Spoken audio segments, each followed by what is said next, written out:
Now, it wasn't, of course, a second coronation, but it did rather look like one, although the protests were more noticeable. The King was presented with the crown and sceptre of Scotland in Edinburgh's St Giles Cathedral. There was a ceremonial sword of state too, a new and heavier one. This time it wasn't carried by Penny Mordaunt, but the former Olympic rower Dame Catherine Grainger, even stronger arms perhaps. And there was a flypast by the Red Arrows. Officially, it was a service of thanksgiving for the King. Royal salute!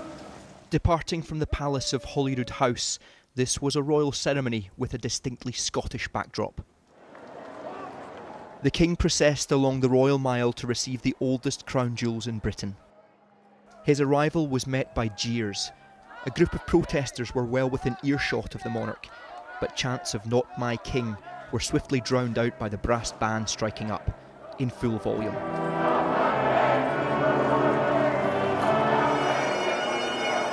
The King was led straight into St Giles Cathedral, where there was only harmony.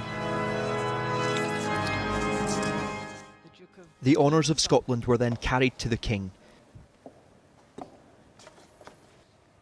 In receiving this crown, I so promise by God's help. Crown jewels first used in the coronation of Mary, Queen of Scots in 1543. This Elizabeth sword, though, is brand new.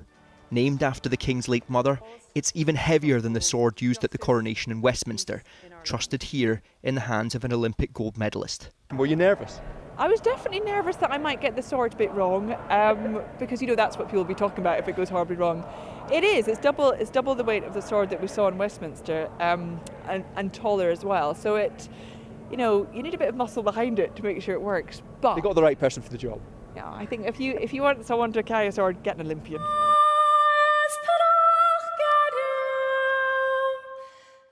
This Gaelic psalm had been commissioned by the King, a recognition of Scotland's linguistic heritage.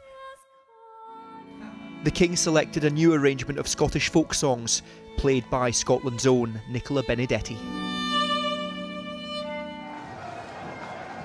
Outside, it was an occasion for all, royal superfans and Republicans.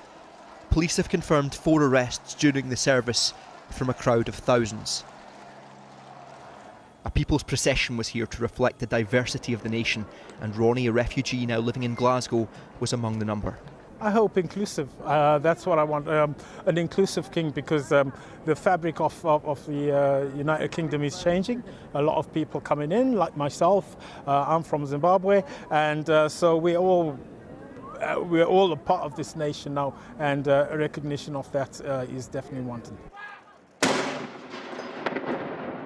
A 21-gun salute fired from Edinburgh Castle. And after days of rain, the skies over Scotland's capital were perfectly clear for the Red Arrows. Scotland played such a key part in honouring Queen Elizabeth after her death. Today, Scotland honoured her son in the early days of his reign. Peter Smith, News at 10, Edinburgh.